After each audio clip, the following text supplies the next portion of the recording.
Hello and welcome. I'm Ali Mustafa coming to you from Mogadishu in Somalia with a special edition of Strait Talk.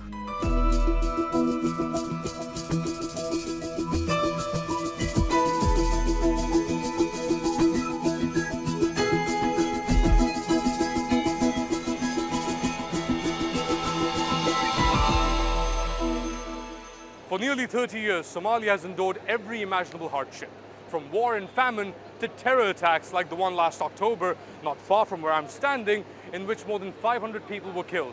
This breakdown of society was decades in the making. It's the story of Somalia as told through Binti Omar Gal.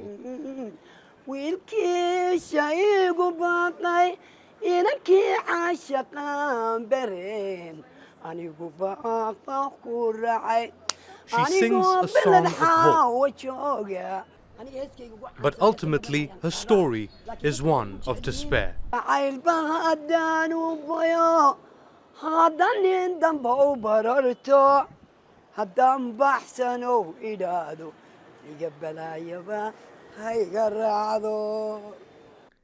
Binti is one of Somalia's most famous singers. Her musical journey began as Somalia entered a new era. It was led by General Muhammad Ziad Barre. After taking power in a coup in 1969, Barre pushed for greater gender equality and promised to eradicate tribalism. However, his most significant contribution was the introduction of the written word. In a country where words mattered and the poet told stories, after Barre, the state would decide history, not the storytellers.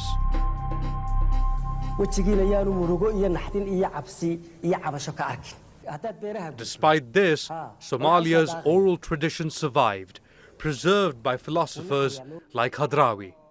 He gave words new meaning, challenging the status quo. The state, Hadrawi said, could not erase the past by deleting words.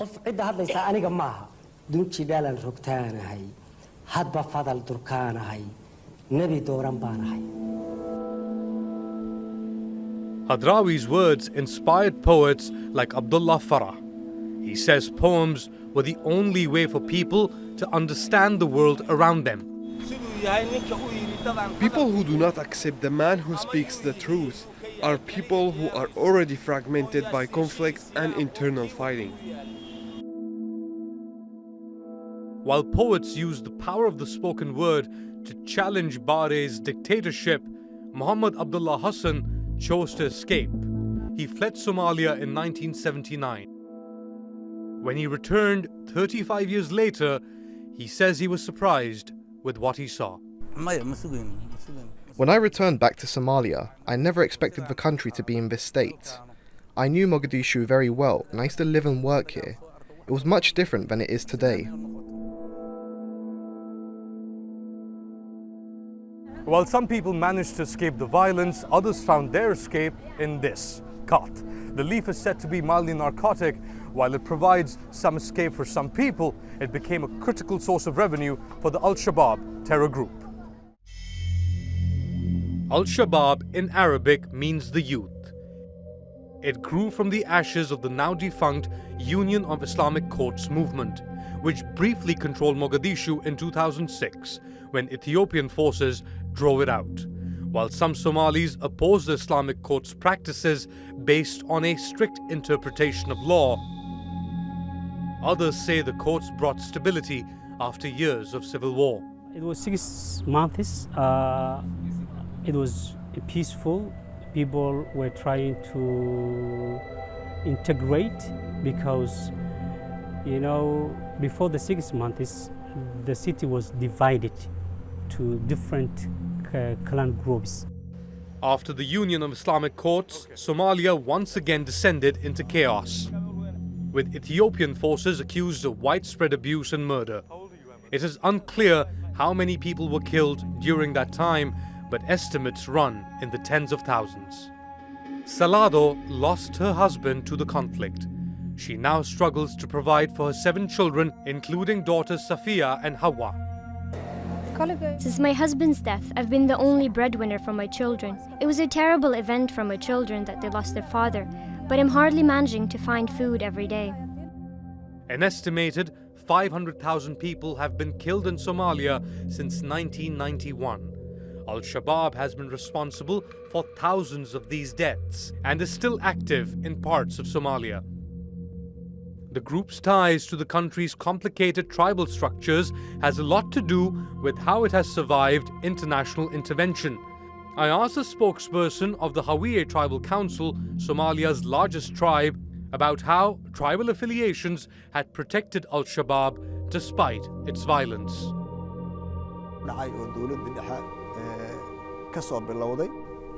Tribalism has been the driving force of violence in Somalia since the collapse of the central government in early 1991, because armed tribal rebel groups deposed the government. Even in Al-Shabaab, tribalism exists. For the last 6 years, Somalia has been recovering and people started to acknowledge the problems caused by tribalism and extremist ideologies. Now the public is asking about how best the country could eradicate these two problems. There is not a structure left in Mogadishu that is not scarred by war. Bullet holes pockmark the facade of what used to be grand buildings. Most of the roads are unusable. Even places of worship, like this cathedral built by Italian colonialists, have been destroyed. There I met the mayor of Mogadishu, Abdurrahman Osman, and asked him what sort of future awaits Somalis. We have the unique challenges, one being internal displaced people, people who fled from other regions, who are now living in camps and a very bad situation. Over 500,000 people in dire need of humanitarian situation. And having said this, now we are doing everything we can, from good governance, from delivering services, from trying to convince people to pay taxes so that we can provide basic services. Last October, you had more than 500 people killed in the worst terrorist attack in Somalia. How and why have these attacks continued? And how do you address the issue of Al-Shabaab and other terror groups in this country? And yes, it was very tragic, 14th of October 2017, when we lost around 600 people, the biggest terrorist attack in our soil. And we are very lucky to have friends like Turkey who came to help the victims, the wounded. And Somalis came together, really. That was how we can say it was desperation from a terrorist group. The physical scars are easier to repair. Buildings like this can be rebuilt. What about the emotional and psychological trauma that the Somali people have suffered? Absolutely. This is the key, and this is the things that outsiders difficult to understand. The trauma and the suffering of the people, and Somali people are resilient people, from warlordism, terrorism, piracy, and clan conflict, and all that.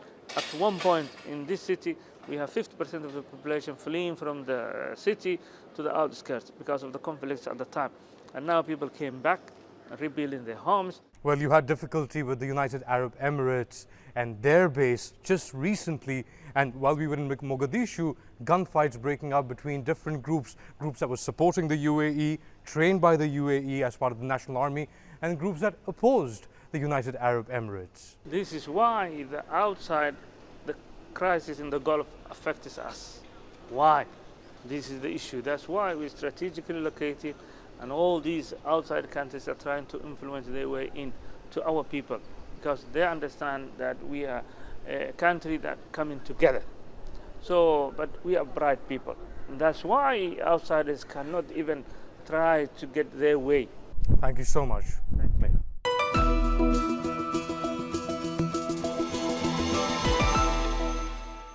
These men behind me are symbols of the breakdown of the Somali state. There are tens of thousands of armed young men on the streets of Mogadishu, a city of 2.5 million people. They belong to dozens of groups, often fighting each other. Most recently, they fought over spoils from a now abandoned training facility run by the United Arab Emirates. It was meant to train Somali soldiers to be part of a new national army, but the UAE quit and the program failed. Despite the setback, not everyone has walked out on the mission to train Somalis. The heat drains the body, but these young recruits march on. They're training hard to become officers in a new Somali National Army. It's a difficult task, as these men aren't used to receiving instructions, but Mohammed Hersi isn't giving up. The young captain is central to Turkey's ambitions in Somalia. He spent 4 years training at an elite military academy in Istanbul and is fluent in Turkish.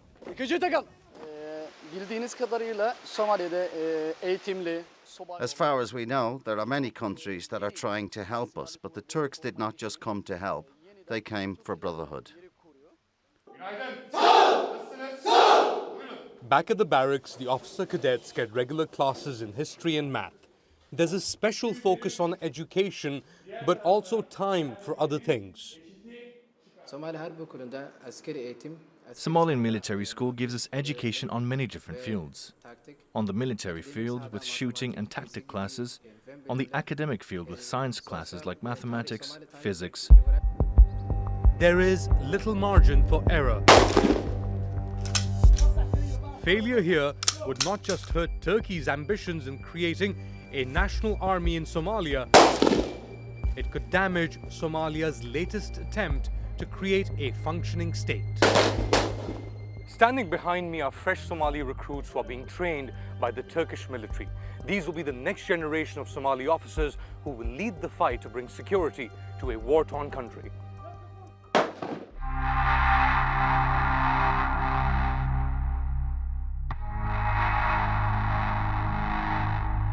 It's a huge undertaking costing tens of millions of dollars to the Turkish taxpayer. So why has Turkey sacrificed so much in what many would consider a failed state? I asked this question to Base Commander Colonel Mehmet Yasin Kalin.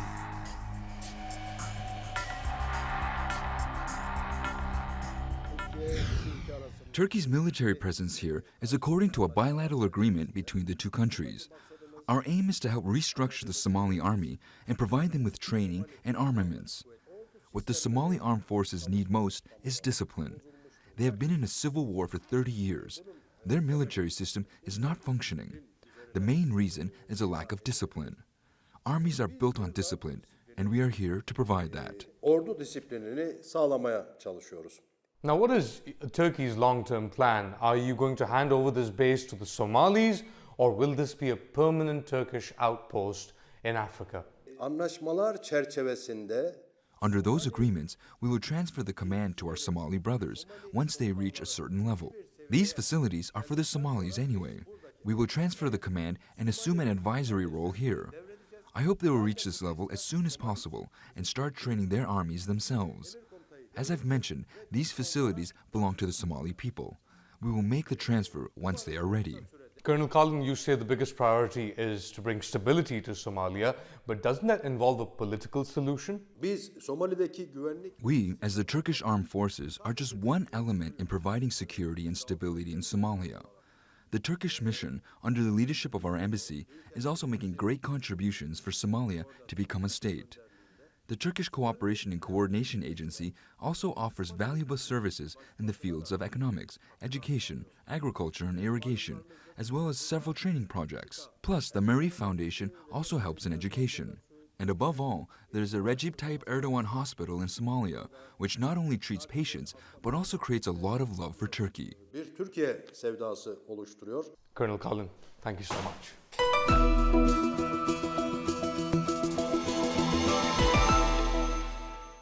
Now, security is just one front where Turkey is looking to pass down experience to Somalians. The country's public health sector is another area where Turkey is trying to help as Courtney Keeley explains. Somalia, the land of the poets and a multicultural crossroads carved up into colonies by France, Italy, and the UK. It has the largest coastline in Africa, and its capital, Mogadishu, is known to locals as Hamar, which comes from the Arabic word Ahmar, or red for the color of its coastal soil. A 3-year drought has claimed thousands of lives, and the country is once again on the brink of famine. What we're seeing is many people facing really critical either health issues, food shortages, and with the lack of shelter, you can imagine the plight of people. With 70% of the country's more than 12 million people under the age of 30 years old, 73% live below the poverty line, half of the population needs humanitarian assistance, and 1 in 6 people have been uprooted from their homes. Al-Qaeda-linked al-Shabaab militants still control parts of the south and frequently carry out attacks in and around the capital. The fragile Western-backed Somali government has few emergency services and resources.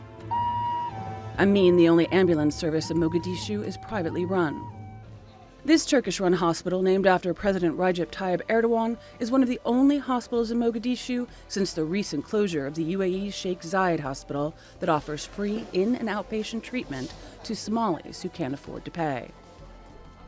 It also has a neonatal unit and a pediatric wing. The problems are the result of the collapse of the state, and that lead to women becoming the most vulnerable group. This situation has created an environment in which women struggle to give birth. As a result, there's a high infant mortality rate, and the women are suffering.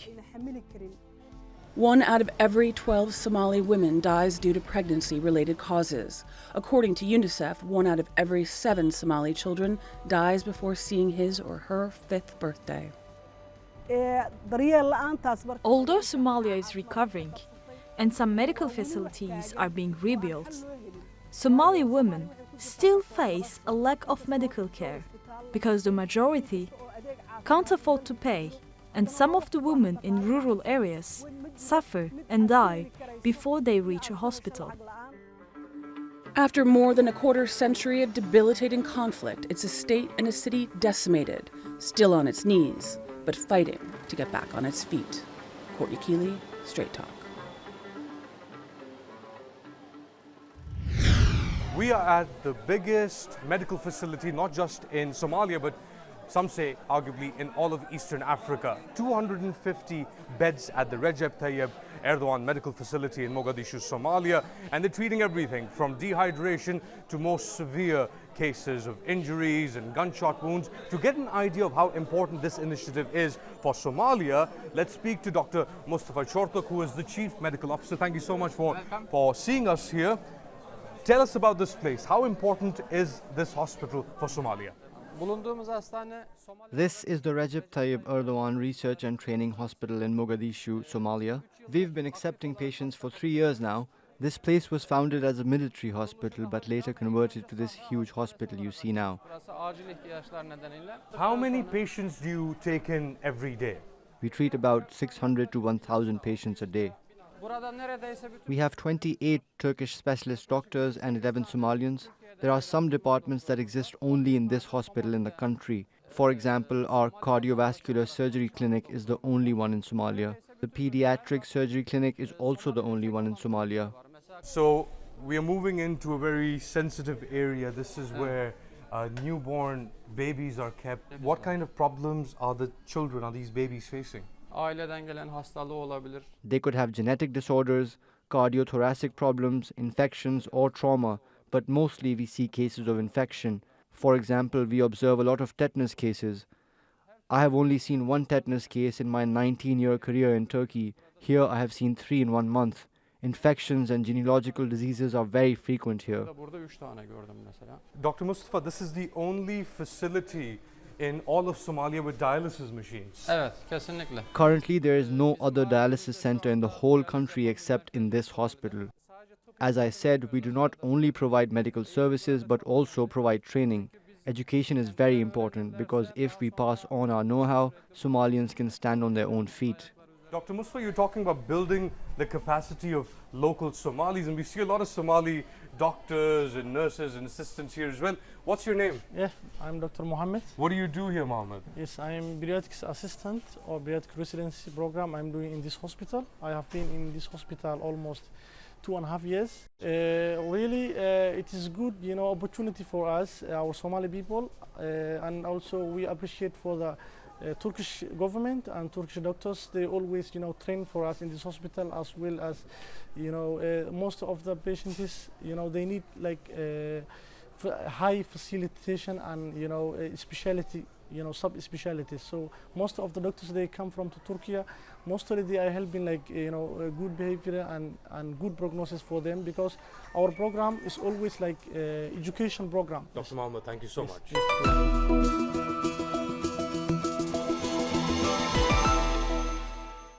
A military training facility and Somalia's largest hospital are part of Turkey's so-called development model. I sat down with Turkey's ambassador to Somalia, Olgan Bekar, and asked him why Turkey was so invested in Somalia. It's very simple. We don't have any hidden agenda and a strategic target. Our aim is to help our Somali brothers and sisters so that they can able to build the state and structures again, and then also to have a normal life. That's our vision. Do you think the tensions in the Gulf between the UAE and Qatar, Saudi Arabia, UAE and Qatar, and Turkey backing Qatar, are they playing out in some way in Somalia? I think we all acknowledge that Somalia is a very weak position, and then our brothers, Somali brothers, need to have everybody, including UAE, including Turkey, including USA, UK, and other. All of them should carry out projects here. And then their engagement, of course, would be in a constructive way. Turkey has taken a dual approach. On the one hand, it is training Somali National Army recruits and officers. On the other hand, it's also investing in setting up medical facilities. In fact, the largest hospital now in Somalia has been set up by the Turks. Yeah, that's the Turkish model. Now, from the very beginning, we are implementing this kind of model, and then we have been pursuing a very comprehensive approach in Somalia. I think the security sector is one of the pillars, like the humanitarian assistance, like the carrying out some development projects and some investment. I think only after realizing such kind of comprehensive approach on the ground, we can be successful. 500,000 internally displaced Somalis are now living in tents in Mogadishu, still living in tents. There's a famine in this country. The mayor of Mogadishu asked us to ask you to do more. What more can Turkey do? I think I agree with our brother mayor, and we share his concern about IDPs living around Mogadishu. I think, of course, we should be indifferent to the conditions of IDPs. And then we sent already messages to Ankara, and then personally I am trying to encourage our NGOs and the other institutions so that they can help the Somali IDPs surrounding Mogadishu. Can Turkey hope to extend its outreach in helping Eastern African countries rebuild along the lines that it has in Somalia? Of course, Somalia is a very well-known model for other countries in the continent. They are following very closely what we carry out in Somalia. They appreciate our engagement, and then... So this model can be replicated elsewhere, and Turkey would be willing to do so? Of course. But concerning U.S. presence in the Horn of Africa, I think U.S. is a vital partner in our fighting against the extremism, and then they really made huge contribution in the security sector. So there is a way to work with the Americans on counterterrorism, and this model can be replicated elsewhere. We are trying. US is a very close partner for us, for Turkey. We are working together very closely, and then in Somalia, and then we will continue. Ambassador Bekar, thank you so much. Thank you. I thank you.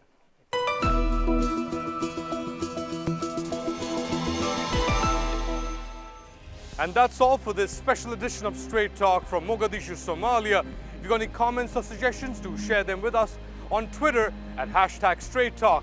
Also, don't forget to subscribe to our YouTube channel. Until next time, take care and goodbye.